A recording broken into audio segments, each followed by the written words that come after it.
Okay lang guys. Ito, magsisimula tayo ng isang gawa. Ayan, magtutunan muna tayo ng gold. Ayan. Ayan, ibubuhos natin siya sa hulmahan, yung bakal na yan. Ayan.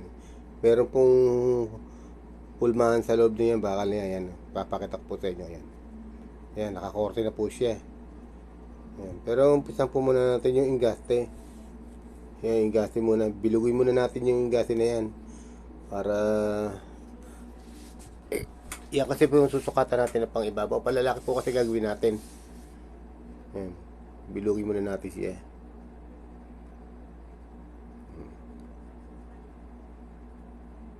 Ayan, bilog para ano yan. Ayan, nahulma na natin yung pang yung gas pang gitna, yung pang solo bato sa gitna. Ayan. Ayan, nilagyan muna natin siya unyas. Yan po ang magkasara kasi sa bato. Ayan. May bato po kasing malaki yan sa gitna. Ayan. Isa na yan.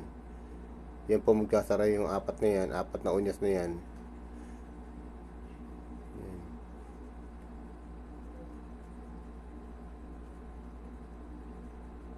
Ayan, yari na po yung gaste.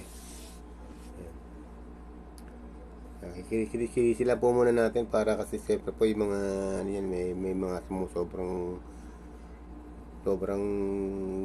plancha, mga gaspang kinikilip po muna natin. Yan, nakayari na tayo ng pang gitnang bato. Yan, gagawin po naman natin yung ano, yung paglalagyan ng yung ginawa nating ingasing solo bato na yon. Yan, pinapantay-pantay ko lang yung gilid para pagka ano siya yan, yan, pinapantay-pantay ko lang po para eskwalado po yung magiging kalalabasan ng ibabaw natin. Palalaki po kasi yan.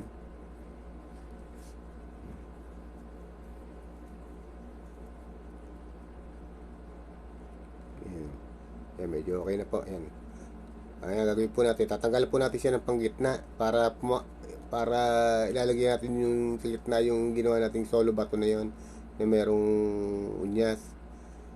Yan. Kaya tatanggalan po muna natin ng ano para kumasap sa gitna yung ano, yung solo bato.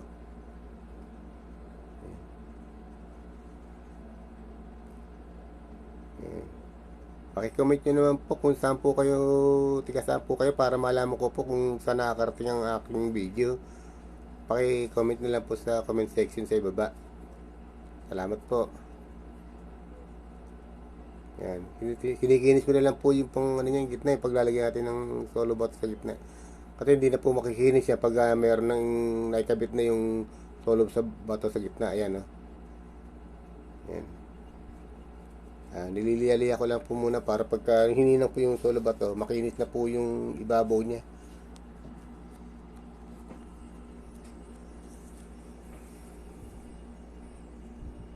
Yan, oh.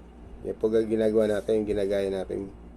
Ihihinan ko na po yung ano niya, yung solo bato sa gitna para kailangan kasi mahinang na yan para makita natin kung ano magiging diferensya at kung ano. Yan, kayari na natin yung pang ibabaw, yun ang pinakaibabaw niyan kasi may mga bato po kasi yung gilid niyan. Yan, yung pinaka sobra sa gilid may mga bato po yan. Yan.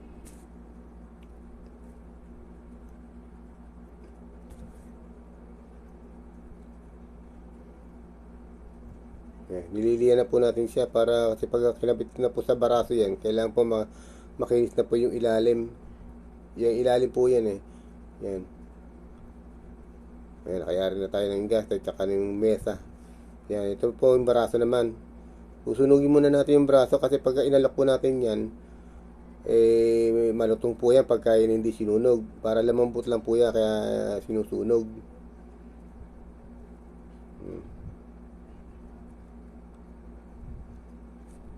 Medyo sasalugar na po natin yung ano, babawasan po natin, malapad pa po masyado eh. Kaya medyo babawasan po muna natin.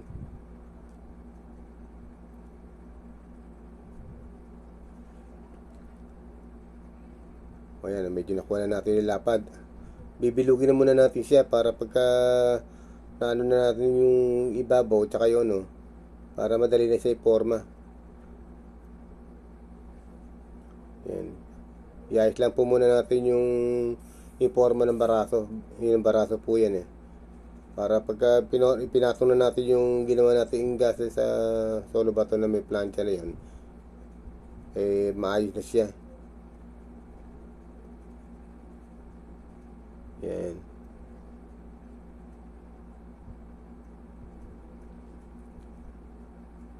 Pinaporma-forma ko lang po siya. Ayan, medyo nakaayos na. Yan. Papantay-pantay lang po muna natin siya para pag ipinatong na natin yung inggas sa ibabaw na yan, madali na siya isa lugar. Yan, medyo may hawig-hawig na po siya. Hinang na po natin yung ibabaw sa baraso.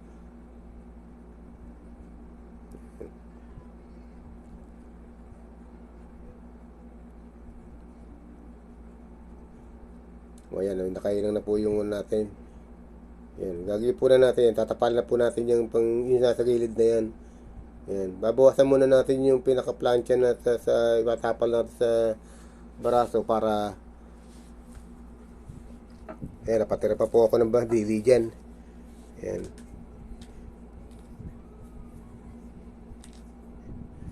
Yan, binabawasan ko lang po yung pinaka ano niya sa ilalim. Para pagka nahinang na siya sa baraso, madali na siyang isa lugar.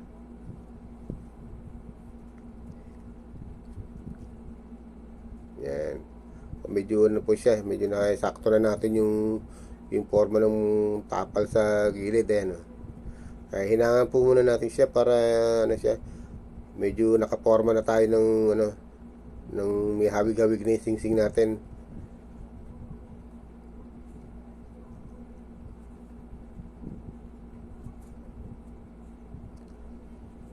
Salamat po sa inyo. Yan, medyo ano po tayo, medyo makabubuo na tayo ng sing-sing. Yan. Kaya ihinang ko po natin yung isa, dalawa po kasi yung kabila eh.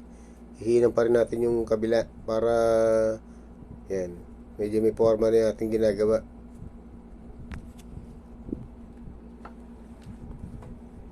Yan. Ihinang din natin kamukha ng ginawa natin sa kabila, ganun din gagawin natin dito sa kabila para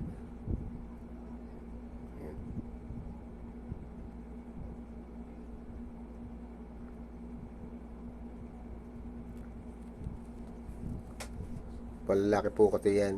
Yan.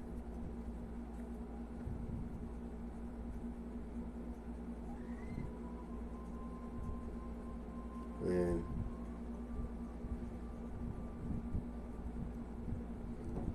Ay, medyo nahinangan na natin yung ano yan, yung pinakatapal niya sa magkabilang gilid.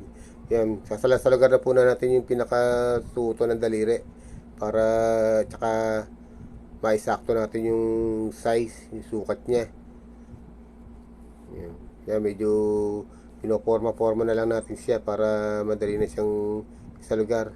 Yan, kinukuha natin yung sukat ng daliri, yung sukat ng pinakadaliri niya. Yan, yun sa talag po na yan. Diyan po kami tatama ng sukat ng daliri. Nagpapagawa. May mga numero po yan, yung bakal na yan. Yan. Yan, kinikinis ko na lang po siya. Malapit na po tayo matapos. Yan. Makakayari na po tayo na isang palalaki. Yan. Yan, liliyain na lang po natin siya para madali siya, ano, para pagka nililinis siya, madali na siya linisin. Ayan po, tatapos na po tayo. Nililiyain ko na lang po para ano. Salamat po sa panonood ninyo. Huwag po sana kayong kasawang manood sa video ko.